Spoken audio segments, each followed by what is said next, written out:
Hello, you wonderful humans. Thank you for being here. It's Wednesday, 7 o'clock. It's time for another Wednesday weekly workshop with yours truly, Drew Detzner, owner of 3D Wellness. I'm here, as always, with the incomparable Two Boots Lori LeClaire. It's a great day.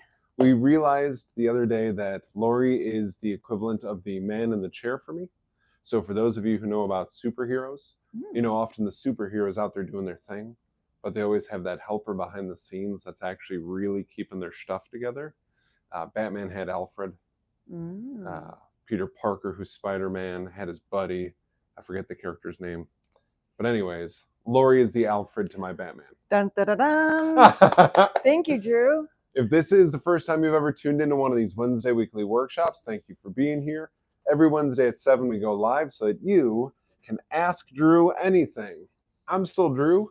I'm the owner of 3D Wellness, and I have more than 15 years of clinical experience working on nutrition. What we do here at 3D Wellness is a couple of different things, but the primary thing is we educate people on how to care for their health through safe, natural means. That's with food, that's with supplements, that's with breath work, mindfulness, that kind of stuff. So what we like to do here is you get to chat in questions, whether you're on YouTube or on Instagram. If you don't want to chat in questions, you can do what Heidi did earlier. I have a note to talk about focus tonight. She sent in her question ahead of time. She can't be here for the live stream, but she knew that she can call us or email us. You can also direct message us on Instagram or YouTube, and then you get your questions answered. We answer questions, we talk about health, so long as there are questions rolling in on the chat. So keep the questions rolling in. So far, so good? Am I missing anything, Two Boots? No, keep rolling. Okay. Usually, when we start a Wednesday weekly workshop, I like to go over what have we seen in clinic. And I think that's important, but there was something that is a little more acutely important that I want to go over tonight. And that is all of these GLP1 drugs that we're hearing about. By this point in time, you've probably heard of Ozempic or Wegovy. Okay, those are GLP1 drugs.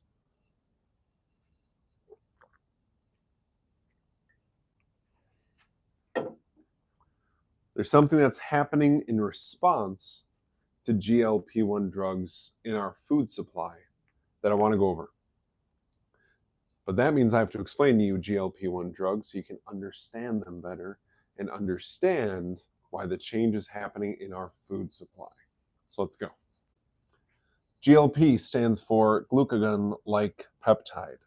Just so we're clear, glucagon is made by alpha cells in your pancreas. That just means some of the cells that exist in your pancreas.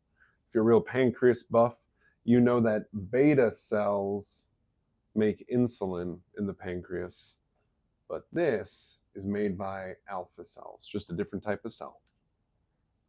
It raises glucose and it raises fatty acids in the bloodstream. So part of what that is there to do is to make sure you have a fuel supply inside of your bloodstream. Okay? So these drugs are like glucagon. Okay? Here's what they do.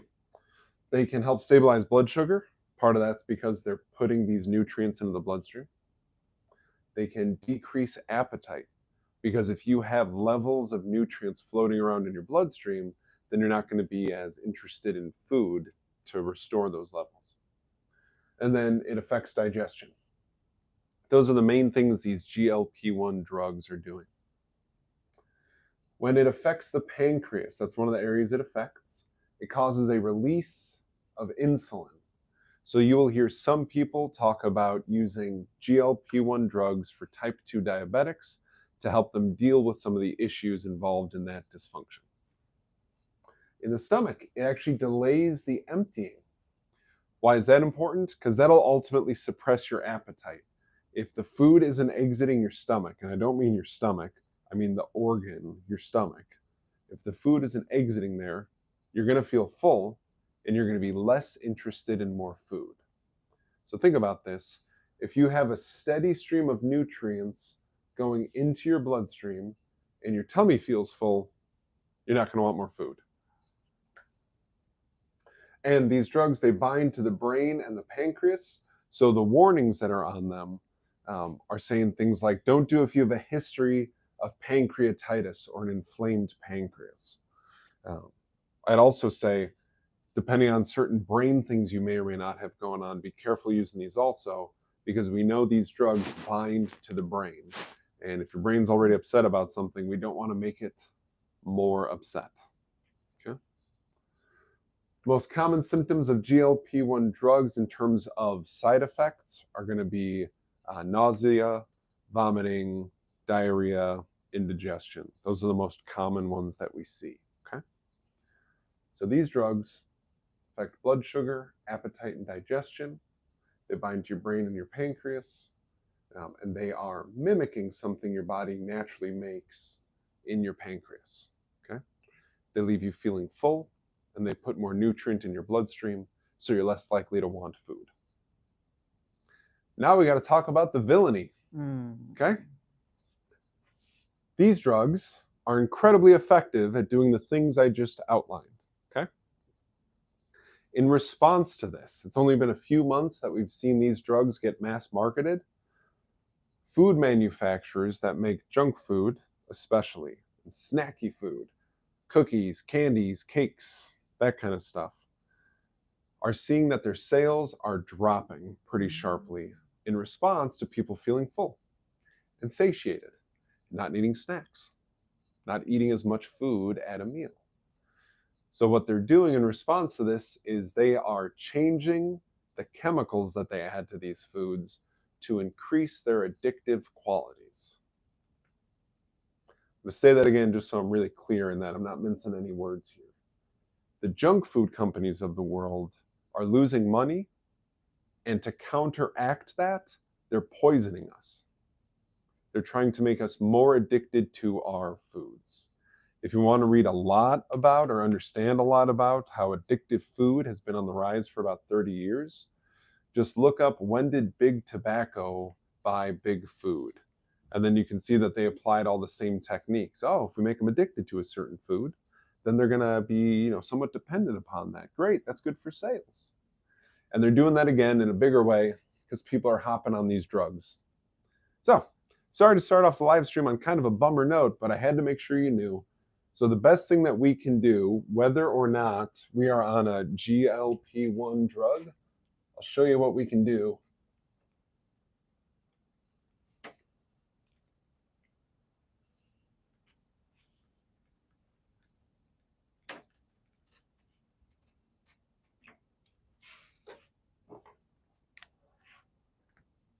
Here is your local grocery store. There's where you walk in. Okay. Stick to the perimeter. Fresh, fresh, fresh. Okay. We're going to go to the butcher. We're going to go to produce. We can do a little bit of the dairy action. Not going to recommend the baker. Sorry to all the bakers out there. But here's the deal. The addictive chemicals that get added to food don't get added to pork chops and steak and salmon and cod at the butcher. And they don't get put in apples and kiwis and broccoli and carrots. And they don't get put in full-fat milk or raw dairy or that kind of stuff.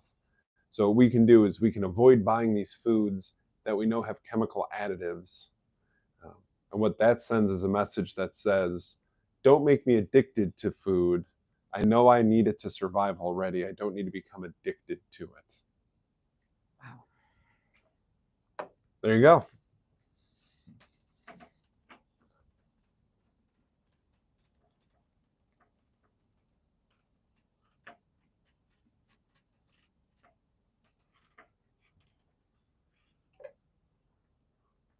All right, did questions roll in?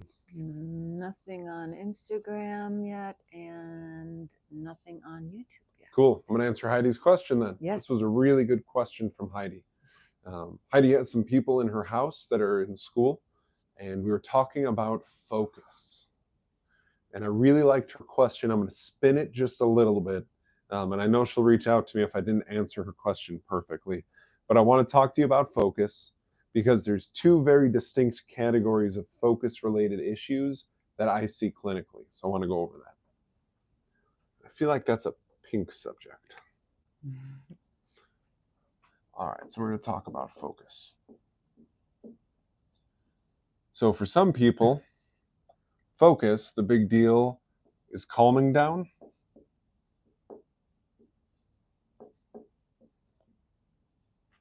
And for other people, it's basically going up. Some people, in order to focus, they need to calm down. They need to feel soothed and relaxed in order to focus. That's a lot of the people who are revved up. Sometimes they're type A personality types is how they get labeled, okay? Other people, they actually are tired. Their brain isn't into it enough, so they actually need to get kind of lifted in order to focus. So historically, what you've seen on like the going up people is they take Ritalin. They get revved up, they go up. If they take caffeine, another nervous system stimulant, they get lifted, they get dialed, and that helps them focus. Other people, if they did something like a nervous system stimulant when they need calming down, that would be terrible for them. They would feel awful. So what I want to do is list some of my favorite supplements that I've used over the years, whether it's calming or going up. And then I want to go over one of my secret weapon supplements that does it for both categories, okay?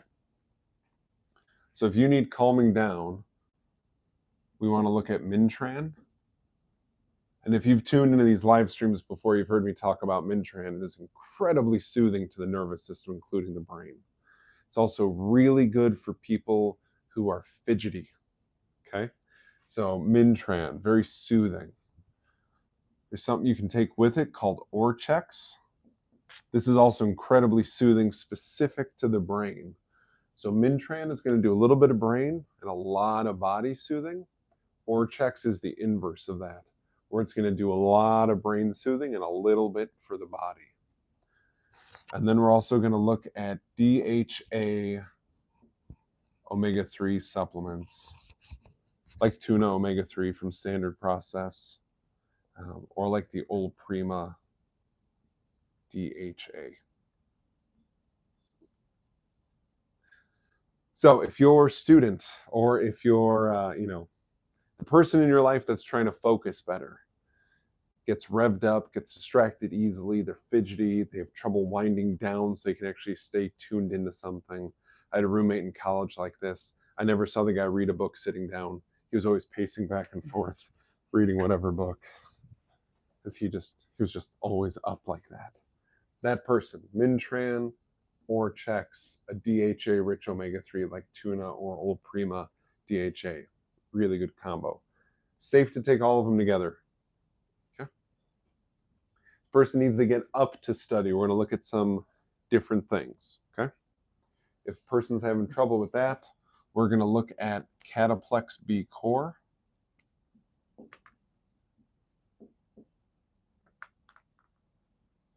That's a combination of B vitamins. They are very energizing. They're really good for the frontal lobe of your brain to help get you up and get you kind of tuned into stuff. Really good food for that. And there's something called OPC Synergy.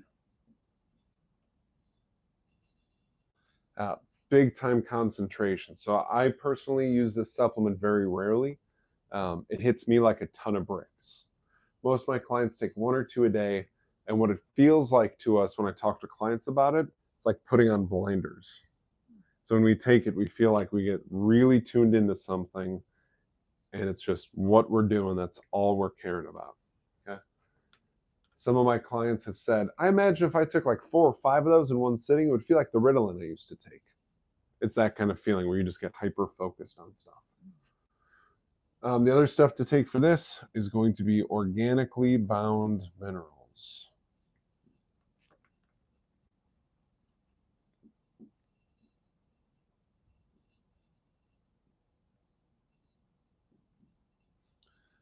Wonderful blend of minerals, as the name implies.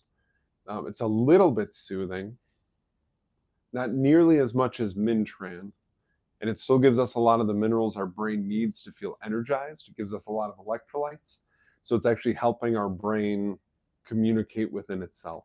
And that can help lift you up and get you focused better. Yeah? Safe to take all of these at the same time. No big deal there.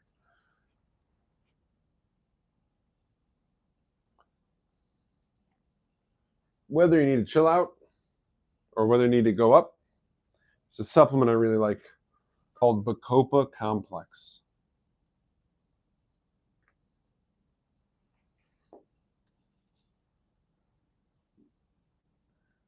That's an herbal blend. Major brain food. Wonderful brain food. Doesn't lift you up, doesn't pull you down. Really just helps the brain perform the way it ought to. So I have clients who work with a lot of numbers. This time of year in tax season, they like to take their Bacopa Complex because it just helps them stay tuned to what they're working on. I got a couple of clients who are school teachers. They really like to take this when it's midterms or finals and they have a lot of grading to do. And the flip of that, a lot of clients who are students. And whether it's high school, college, middle school, whatever, when they need to just tune for midterms or finals or the presentation or recently the science fair, Bacopa Complex. Didn't they write a song on that? Bacopa Complex, right? She'll be here all week, folks. Remember to tip your servers and try the veal. So when we're talking about focus, some people need to chill out. Some people actually need to get going. There's different things that we would use to support that. And then there's something we would use for all of them. They're not habit forming. They're not going to mess with your sleep and wake cycle. And they're not going to permanently alter your brain chemistry, okay? Although I am a little bit concerned about Lori's brain chemistry because right now you can't see it, but she's dancing. She's probably still singing, Bacopa Complex. You got it. Oh, jeez. All right, so Heidi, I know you're going to reach out to me, whichever format you reach out to me from. Let me know if that answered your question. No one can say we don't have fun here. Right. And our clients notice that. I dig that. Mm-hmm. They talk about the shift. Clients who have worked with me for years, they're like, things seem funner here. They're like relaxed, but still very diligent getting stuff done. Mm-hmm. And we really appreciate that feedback because that is what we're going for. Yep. We can take things seriously and have fun. Yes.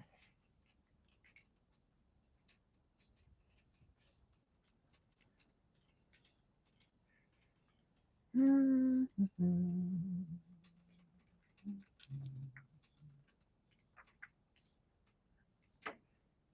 All right. Did any questions roll in? No, not on the chats. Okay. You're always good for a question or two. I'm curious. Are you a fan of cottage cheese? Cottage cheese. Okay, we can talk about cottage cheese.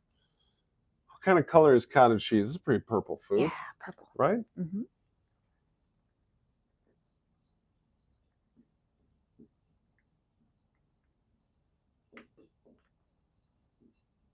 Cottage cheese. All right. So first things first, we got to remember that cottage cheese is dairy. That might sound silly to a lot of you that I clarified that. It comes up regularly that I encourage clients to eat something like more eggs. And they go, oh, I don't do well with dairy. Okay, eggs come from chickens and ducks. Dairy comes from cows. Mm-hmm. Okay, cows don't lay eggs. If your cows lay eggs, you don't need a nutritionist. You need either a veterinarian or God. Because something's wrong. Like something's real wrong. Okay. So cottage cheese, it's a dairy. So we have to go over the three things within dairy that can mess people up most commonly. That's lactose. That's whey. And that's casein. Okay. Lactose is the sugar that is in dairy, which means it is a carbohydrate. Whey and casein, these are both proteins. Okay.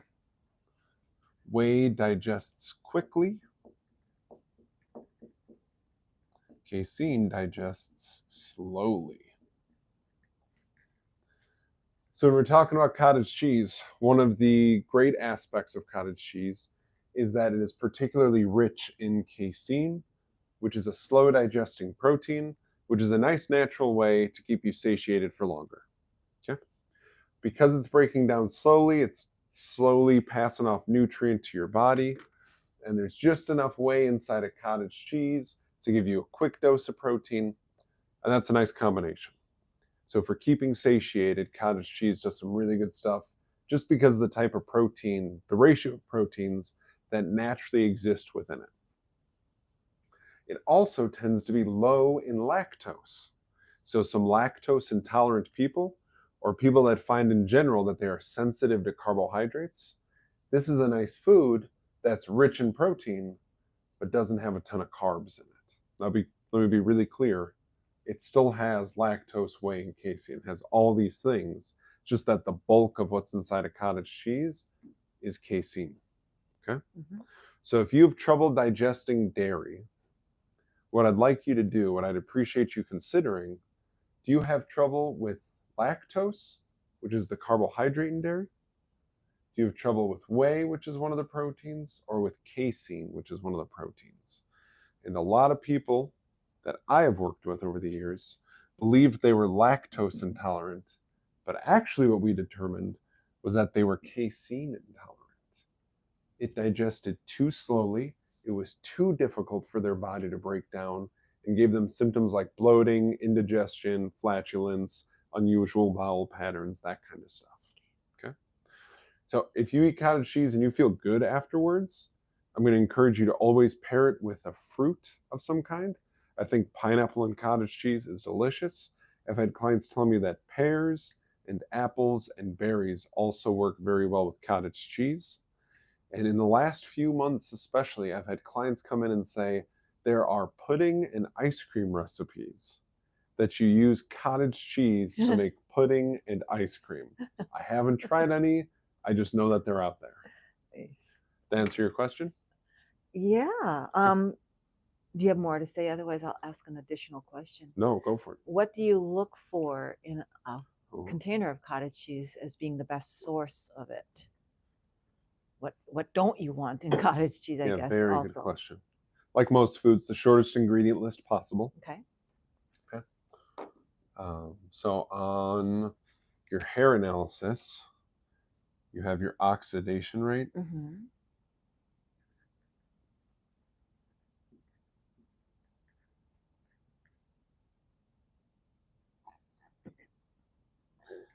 And you can be slow.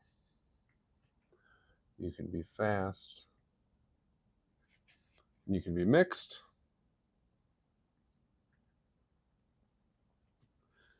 So that hair analysis tells us a lot about how well your body does with protein, fat, and carbohydrates.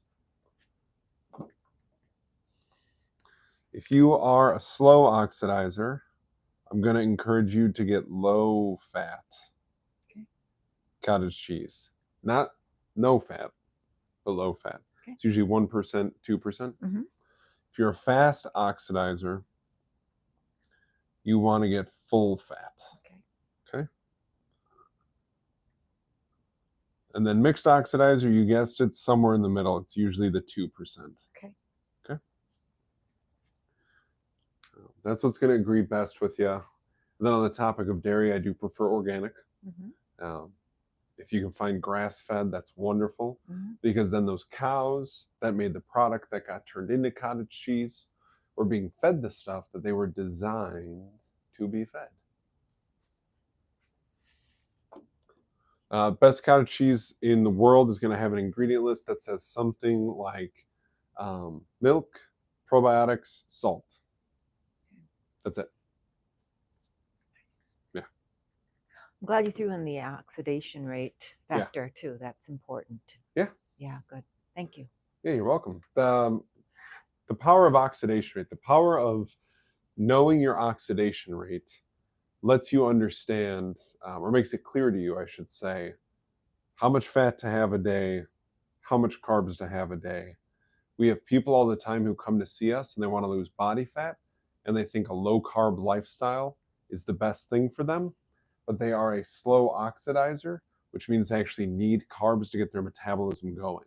And then the flip of that, we have people who come in and they're like, oh, I heard that if I eat enough carbs, it'll keep my metabolism revved up.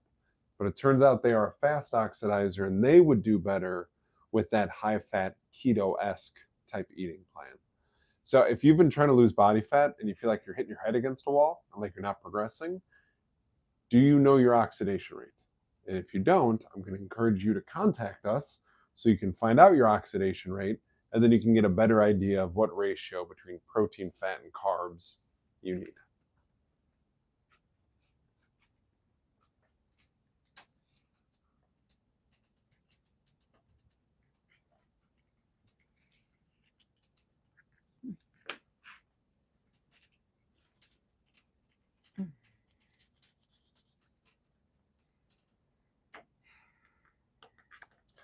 All right, the questions roll in. Nothing has rolled in yet.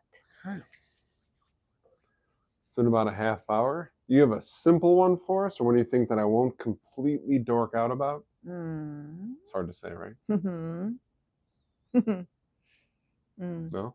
All right, hit me with one more. We'll see where it takes us. Me? Yeah, do you have one more? I'm sorry. Well, I kind of do, but I was going to save it for next week. I'm curious about what makes up the human body mostly. We do this hair tissue mineral analysis, revealing our mineral levels. So we know that a good part of our body is made of minerals. But do you know, maybe a trivia question for you, what's the percentage of our body that's minerals? Made of minerals? Ooh, that's a very good question. That will vary on the individual. I have guesses. My first thought is we're about 70% water. So that always trips me up, right? Because I think about my body. So this is just like a Drew thinking about his body thing as like bone and flesh. But really we're 70% water. So that's kind of wild to me. Right. I know the ratios of the minerals in the body, but I don't know what percentage of us or what range would be minerals. Well, this is what I'm struggling with in a way is I can't find it now, but I came across it 6%. Is that? Yeah. So my first thought was it was going to be 10%. So it doesn't sound far out to me. I came across 6, and it surprised me because of how important the test is, the hair analysis test. Yep. So can you expand on why that test is so important if it's just only 6% of our body? Well, so I want to talk about the 6% part first and why that's not a big deal. So if, and I'm going to put if, so if we are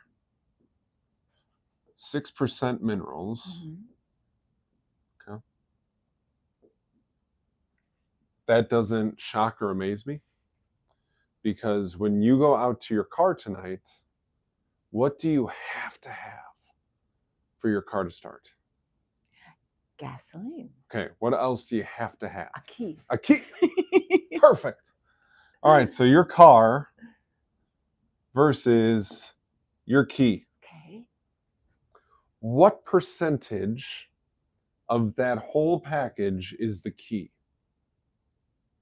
Of the car starting without the key? No, I mean, if we were just to like look at the bulk, very little, right? It's very little compared to the size of the car. The car that you drive, I know, weighs about 3,200 pounds. Yeah. Okay? Yeah. As I almost bought one 5 or 6 years ago. Okay. So I like to know curb weights. Anyways, the key. Very small, but super critical. Super critical. Very well said, too. Wow. So the percentage can be very misleading. It packs a big punch. It's like Mighty Mouse. Okay? Minerals are like Mighty Mouse. Itty bitty thing, relatively, totally critical. Incredibly powerful. Because it helps keep whatever the body is made of working optimally. Yeah. It's that key. Yeah. Oh, that is beautiful. That makes sense? Yes. I love this question. So I want to take it a step further. I love water. I'm mostly made out of it, so are you. But water's kind of dumb. Okay? H2O needs direction.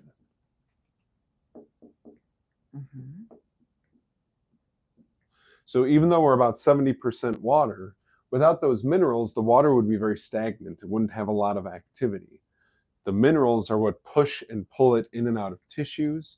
For example, sodium and potassium are what allow things to go into the cells of your body and then exit those cells of your body. Without minerals, we can't move things in and out of cells. So they might not be a huge percentage of the body, but they're still super, super critical. Tides, like the ocean. Tides do not come in and out because of water. They come in and out because the moon's gravitational pull affects the water. The water doesn't do that. The water is just reacting, just like the water in our body reacts to the minerals in our body. That making sense? You should see the light bulb over her head right now. It's one of the brightest light bulbs. I just love your analogies. That's all. I want people to understand it. Yeah. You can dork out about science with me. It's a lot of fun. I'll get into it. We can sit down and read a textbook together. But with my clients and with the people I train, the other clinicians, if you can't communicate the idea in a way that is understandable, you're going to lose people. You're not going to help as many people. So you got to be able to talk in a way that people relate to. And analogies, in my experience, facilitate that beautifully. Yes. Yeah. Very nice. Thank you. All right, before we jump off the air, because we only stay as long as there are questions, did any other questions roll into, Boots? No, I do not see any more questions rolling in. We're good. Oh, would you please grab the tub o radish? Oh, yes. Okay. This is your reminder. The entire month of March, we're doing a really fun raffle in here. You know that I love thank you. Spanish black radish, just this guy. And if you've listened to me lately, you know that I wish Spanish black radish came in a bigger bottle than 90 tablets. But this is the biggest Spanish black radish size currently available. Now, if I got out a bigger bottle of a different supplement and filled it up, most of those are already marked with how many tablets from standard process fit in there. But SP Power Mix is a powder. So there's no way to know how many tablets fit in here. But I filled this up with Spanish black radish. To the top. The tippy top, like barely got the lid on. The entire month of March, when you come in, if you have a consult or if you buy something, you get a raffle ticket. And you put down your name and your guess as to how many Spanish black radish fit in this tub. And whoever guesses it right, is it April 2nd? Yes. April 2nd, we're looking at all the raffle tickets and we'll announce on the live stream here. Everybody who guesses correctly gets a free bottle of Spanish black radish. That's like $35. If nobody guesses exactly, we're just going to do the closest. And this is not Price is Right rules. So if you go above or if you're below, whoever's closest wins. Okay. Now we're doing that for the month of March in an effort to get standard process to see that they need to make a bigger Spanish black radish bottle. I tagged them in the video that I released on YouTube and Instagram. They actually replied to it. That was pretty cool. So get in here for a consult, get in here, buy something, fill out your raffle ticket. Tell me how many Spanish black radish fit into this tub. Fun. Until next week, stay well. We will see you next Wednesday for our Wednesday weekly workshop. Bye for now.